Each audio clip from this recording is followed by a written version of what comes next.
March 2nd, 2002. Somewhere above the Shah-i-Kot Valley in eastern Afghanistan, a Chinook helicopter is taking fire from 3 directions at once. The aircraft is at 10,000 feet. The air at this altitude is so thin that the rotors are working at the edge of their physical limit just to keep the machine in the sky.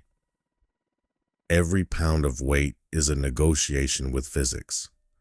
Every maneuver costs twice what it would cost at sea level. The men inside know this. They are some of the best trained soldiers the United States has ever produced. They have rehearsed for situations like this. They have equipment designed for situations like this. None of it is enough for what is about to happen. This is the story of Operation Anaconda, the first major ground battle of the war in Afghanistan. A mission planned around assumptions that turned out to be wrong, fought at altitudes that turned helicopter blades into suggestions, and decided by the choices of individual men in moments where every option was bad. It begins, like most disasters, with a plan that made sense on paper. The year is 2002. The World Trade Center has been rubble for less than 6 months. The Taliban government has collapsed.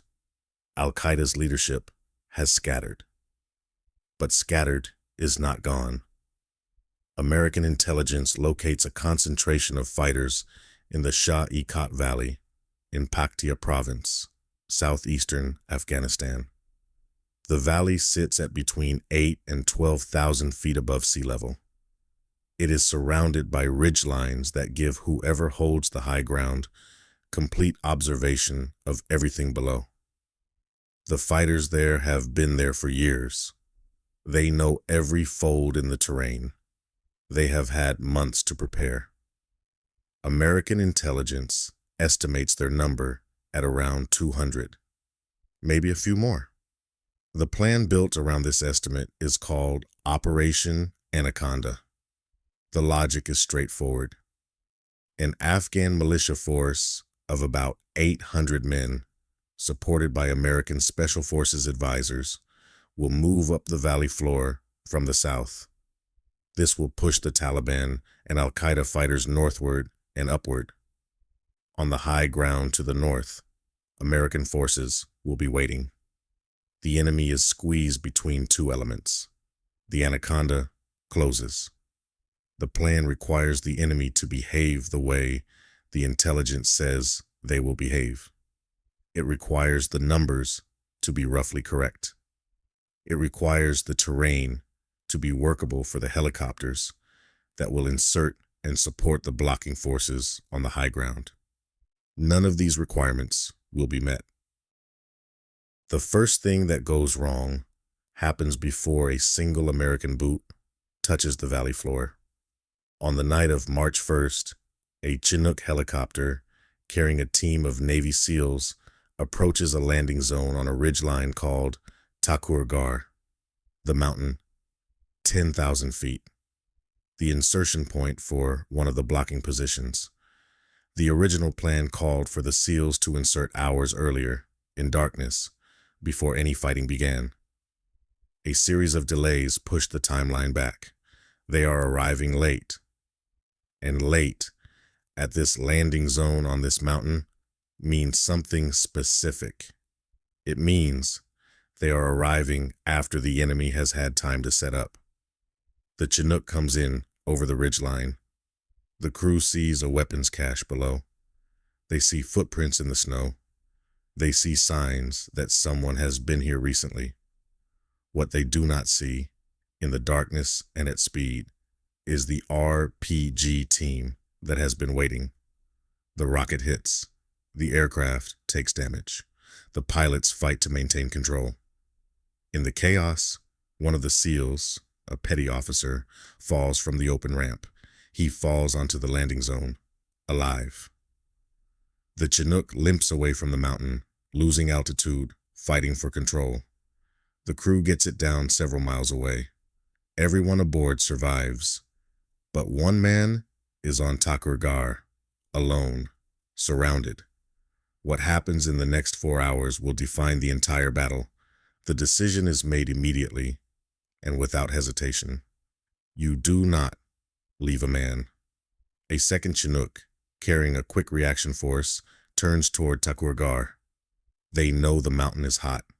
They know the enemy is there and is armed and has already shot down one helicopter tonight. They go anyway. The second Chinook comes in over the same ridgeline. It is hit almost immediately. RPG. The aircraft crashes on the summit. The soldiers aboard are now in a direct firefight at 10,000 feet in the dark, in the snow, with an enemy that has the high ground and prepared positions. They fight. 3 Americans die on that ridgeline in the first exchange. More are wounded. The survivors pull into whatever cover exists and hold. More aircraft are diverted to Takur Gar. An AC-130 gunship arrives overhead and begins working the enemy positions. But the enemy and the Americans are too close together for the gunship to fire freely. The pilots have to be precise. At night, against targets they can barely distinguish from the friendlies below. The fighting on the summit lasts through the night and into the morning. By the time it ends, 7 Americans are dead. The man who fell from the first helicopter was killed in the fighting on the ridgeline. He did not die alone. Men came back for him, knowing what they were flying into, and some of them did not come back at all. While Takur Gar burns, the main operation is falling apart in the valley below. The Afghan militia forces that were supposed to sweep up the valley floor make contact with the enemy almost immediately after crossing the line of departure. The intelligence estimate of 200 fighters was wrong. There are closer to 1,000. They are not fleeing. They are fighting from prepared positions with heavy weapons, RPGs, heavy machine guns, mortars, and they are accurate. The Afghan advance stalls. The American Special Forces advisors embedded with them are taking fire. The coordination breaks down. And into this, the helicopters keep flying. This is the thing that needs to be understood about what happened in the Shah-i-Kot Valley. The helicopters kept flying at 10,000 feet, where the air is so thin that a Chinook loses 40% of its lift capacity. Where an RPG hit that would be survivable at lower altitude becomes catastrophic because there is no margin, no power reserve, no room for damage. Where the cold makes everything mechanical less reliable and everything biological harder. Where a pilot who has to push his aircraft to its absolute limit to hover is now being asked to hover, while someone is shooting at him. They kept flying. MH-47. Chinooks from the 161st Special Operations Aviation Regiment, the Night Stalkers, flew repeated insertions and extractions under fire. Pilots brought aircraft back to base with holes in the fuselage, with hydraulic fluid leaking, with instruments shot out, and then flew again. Not because they were ordered to at gunpoint, because there were men on the ground who needed to get out, and the helicopter was the only way out. One crew flew an aircraft back that by any reasonable assessment should not have been flying. The maintenance crews counted the holes afterward. They stopped counting at a certain point because the number was not useful information. The battle for the Shah-i-Kot Valley lasted 17 days. 17 days at altitude, in cold that dropped below freezing every night, against an enemy that knew the ground and had prepared it carefully and was not going anywhere. By the end of it, 8 Americans were dead. 82 were wounded. The enemy suffered several hundred killed. The operation was declared a success. The valley was cleared. The fighters who survived dispersed into Pakistan.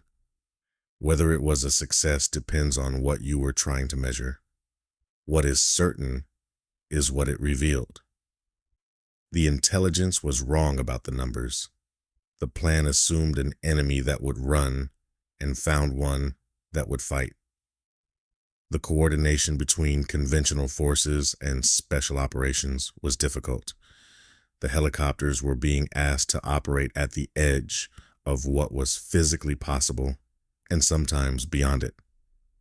All of this went into reports, after-action reviews, lessons learned documents, the same process that happened after Desert One in 1980, the same institutional machinery that grinds failure into doctrine. And some things changed because of it. The coordination between special operations and conventional forces improved. The intelligence processes were examined. The 160th Special Operations Aviation Regiment, already the best in the world at what they did, incorporated what they learned in the Shah-i-Kot into how they trained. The 7 men who died on Takur were awarded the Medal of Honor, the Distinguished Service Cross, and Silver Stars. Their names were read at ceremonies. Their families received flags. The men who went back for the man on the mountain, knowing what the ridgeline held, flying into it anyway, were doing what soldiers do when the only options are bad and one of them leaves a man behind. They made the only choice they could make and live with.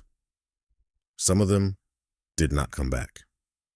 There is a version of this story where Operation Anaconda is told as a success. 800 Taliban killed, valley cleared, strategic objective achieved. There is another version where it is told as a failure. Intelligence wrong, plan broken within hours, 7 men dead on a single mountain because of decisions made under pressure with bad information. Both versions are true. That is what makes it worth understanding. The men who flew those helicopters in the Shah-i-Kot Valley, up the mountain again and again in aircraft held together by the skill of their pilots, were not doing it because the plan was working. The plan had stopped working almost immediately.